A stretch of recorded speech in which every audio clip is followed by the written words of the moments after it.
नाज़रीन, अफ़वाज पाकिस्तान ने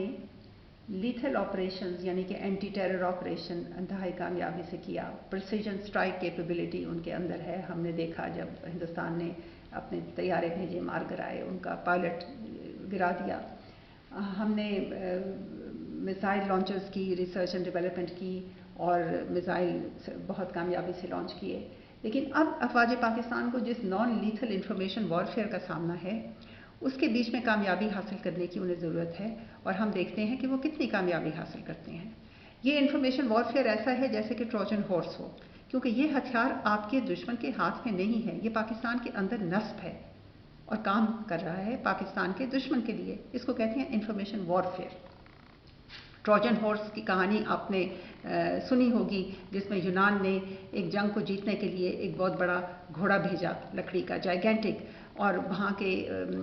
जो ट्रॉय की सिटी थी उसमें यूनान ही के एक सिपाही ने जाके कहा कि मैं अपनी फ़ौजियों से नाराज़ हूँ और आपसे माफ़ी मांगता हूँ कि हमने आपके साथ जंग की और आपकी एक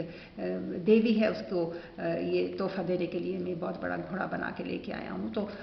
उन लोगों ने घोड़ा ले लिया और उन्होंने, क्योंकि देवी के लिए तोहफ़ा था और वो बहुत सुपरस्टिशियस थे, तो वो उसको वापस नहीं करना चाहते थे। लेकिन उसके अंदर बैठे हुए थे यूनानी सिपाही जो कि रात के वक्त बाहर निकले और तमाम ट्रॉय सिटी को उन्होंने जला के खाकस्तर कर दिया और फिर जंग को जीत के, जो पिछले 10 साल से वो नहीं जीत पा रहे थे। इसी तरह से जो इंफॉर्मेशन वॉरफेयर का जो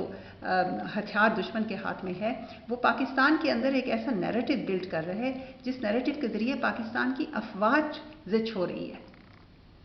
और जाहिर है कि ये बात दुश्मन के लिए बहुत खुशाइंद है। अब नाज़रीन, पाकिस्तान के जो जितने भी स्कूल्स हैं जहाँ पे जर्नलिज्म पढ़ाया जाता है, यूनिवर्सिटियों में जहाँ जर्नलिज्म प्रोफेशनल तौर पे पढ़ाया जाता है as a specialised field of knowledge, वहाँ पे मैंने चेक किया है इंफॉर्मेशन वॉरफेयर को नहीं पढ़ाया जाता। इस स्पेशलाइज्ड फील्ड ऑफ नॉलेज में इंफॉर्मेशन वॉरफेयर जो है उसका कोर्स नहीं है और उसके ऊपर इम्तिहानात नहीं होते। दूसरा ये कि हमारे यहाँ जो ट्रेडिशनल जो थे प्लेटफॉर्म्स जहाँ पे एक नैरेटिव्स डिस्कस होते थे, नेशनल लेवल के नैरेटिव्स, जैसे कि हमारी जो मसाजिद हैं उसमें उलमा जब खुतबे देते थे तो वो कभी हालात हाजरा पर भी बात किया करते थे। लेकिन जब अफवाज मगरिब की अफ़गानिस्तान में आ गई, वॉर ऑन टेरर शुरू हुई, जो कि सियासी तौर पे एक इंतहाई हसास किस्म की वॉर थी पाकिस्तान के लिए, और उसमें तरह तरह के ब्लो बैक्स थे जिसका सामना था पाकिस्तान को, जिसको डील करने की कोशिश में पाकिस्तान ने तमाम उलमा को कह दिया कि वो हालात हाजरा पर तबसरा बिल्कुल नहीं करेंगे और अपने खुतबे को मुख्तसर करेंगे और सियासी बातें नहीं करेंगे। तो हमारे जो ट्रेडिशनल प्लेटफॉर्म्स हैं जिस पे कि सियासत डिस्कस होती थी और सियासत जो है उसके ऊपर बातचीत होती थी, आवाम को एक नेशनल लेवल का नैरेटिव मिलता था जो अपनी नेशन ही के हक में होता था, वो सब ख़त्म करने के बाद सोशल मीडिया का प्लेटफॉर्म खोल दिया गया, डिजिटल प्लेटफॉर्म। और सोशल मीडिया जो प्लेटफॉर्म है वो ऐसा है कि इसके ऊपर कोई भी आके कुछ भी कह देता है, और मैं देख रही हूँ कि ज़्यादातर बातें अफवाज पाकिस्तान के ख़िलाफ़ हो रही हैं, पाकिस्तानी मीडिया कर रहा है। वो लोग जो यूट्यूब चैनल चलाते हैं, बड़ी ज़बरदस्त हिट्स हैं उनके यूट्यूब चैनल्स के ऊपर, और मिथ्स की बिल्डिंग की जा रही है। और ये जो अपने आप को जर्नलिस्ट कहते हैं जो इन चैनल्स के ऊपर बातें करते हैं, उसमें बहुत से मशहूर एंकर्स भी शामिल हैं।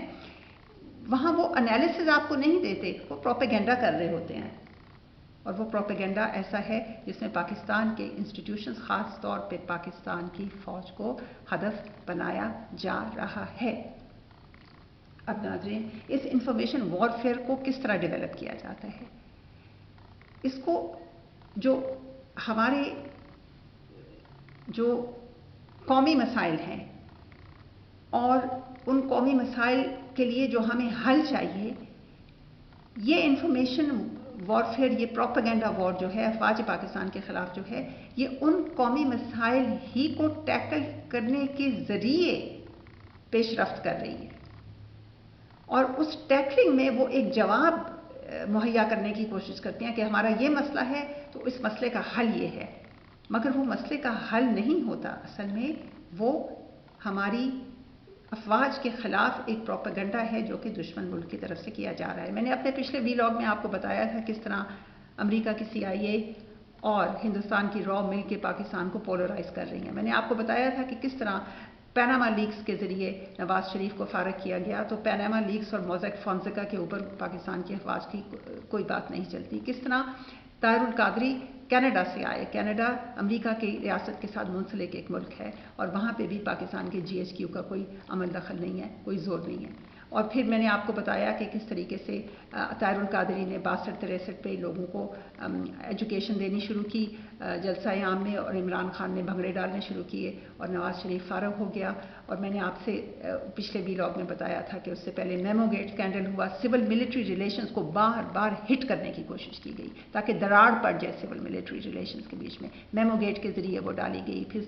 سرل المیڈا نے ایک اور شگوفہ چھوڑا، اس کو ڈان گیٹ اسکینڈل کہتے ہیں، وہ بھی آپ گوگل کر کے پڑھ سکتے ہیں وہ کہ کیا تھا، میں اس میں ابھی نہیں جاؤں گی ڈیٹیلز میں۔ لیکن سول ملٹری ریلیشنز کو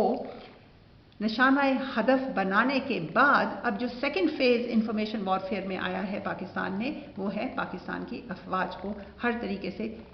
زج کرنے کی کوشش کی جائے، ان میں نقائص پیدا کرنے کی کوشش کی جائے، کور کمانڈرز کے کرداروں کو نشانہ ہدف بنایا جائے، اور نہ صرف نشانہ ہدف بنایا جائے ان کے کرداروں کو، ان کو ہراس بھی کرنے کی کوشش کی جا رہی ہے، ان کو پاکستان کے اندر ان کی موومنٹس کو ریسٹرکٹ کرنے کی کوشش کی جا رہی ہے۔ ان کے ہراسمنٹ میں یہ بھی شامل ہے کہ آپ ان کی تصاویر دکھانا شروع کر دیں۔ اب 9 مئی کو جو حملہ ہوا تھا کور کمانڈر ہاؤس میں، یہ بھی ایک بہت بڑا سیکیورٹی کا حملہ تھا، کیونکہ آپ باگا بارڈر کے ساتھ ہماری جو ملتی ہے، جو شہر، جو پہلا شہر ہے ہندوستان کے ساتھ جو ہماری سرحد ہے بارڈر سے، لاہور، اس کے کور کمانڈر کے گھر میں گھس کے وہاں تصاویر لی گئی، تمام تصاویر، تمام ڈیٹیلز کہ کور کمانڈر کا گھر کیسے ہے، سٹرکچر کیسا ہے، وہ سب کا سب اب ہندوستان کے پاس ہے یہ انفارمیشن۔ تو یہ جو کچھ کیا گیا یہ سب افواج کے خلاف ہے، اور پھر میڈیا نے بار بار وہ تصاویر چلائیں کہ کور کمانڈر کے گھر پہ اب حملہ ہو گیا ہے۔ اب آپ نے ظاہر ہے کہ وہ جو حملہ ہو گیا اس کی کوریج تو کرنی ہے، کیونکہ حملہ آوروں کو جب آپ سزا دیں گے تو آپ نے قوم کو بتانا ہے کہ کتنا بڑا جرم یہ کر چکے ہیں کہ آپ سزا دے رہی ہیں۔ لیکن اس میں پھر کیش 22 کہ اگر آپ نہ دکھائیں تو وہ بھی غلط، لیکن اگر آپ دکھائیں تو وہ پاکستان کے لیے بہت خطرناک بات ہے۔ ڈیٹیلز بتا رہے ہیں آپ کور کمانڈر کے گھر کی دشمن کو۔ تو ناظرین، اس قسم کے انفارمیشن وارفیئر سے کس طرح ڈیل کرتی ہے پاکستان کی افواج؟ کیونکہ اب جو وارفیئر کا زمانہ ہے اس میں یہ نان لیتھل ویپنری ہینڈل کرنی ہے، اور یہ نان لیتھل ویپنری افواج نے ہی ہینڈل کرنی ہے، سویلین حکومتوں نے بھی ہینڈل کرنی ہے، ڈیفنس منسٹری نے بھی ہینڈل کرنی ہے، ان کا بہت بڑا رول ہوتا ہے اس میں، لیکن وہ اس کو کس طریقے سے ہینڈل کرتی ہیں ہم نے یہ دیکھنا ہے۔ فی الحال جو ہم دیکھ رہے ہیں وہ پے در پے حملے ہم دیکھ رہے ہیں، ان کا کاؤنٹر کس طرح ہوگا یہ دیکھنے کے لیے ہمیں ابھی تک کوئی ایسی چیز نظر نہیں آئی جس سے ہم ایز پاکستانیز آرام سے بیٹھیں اور کہیں کہ بہترین ہاتھوں میں یہ معاملہ ہے۔ ابھی ہم نے دیکھنا ہے آگے، میں انتظار ہی کر رہی ہوں۔ اب کے لیے اتنا ہی، پھر حاضر ہوں گی۔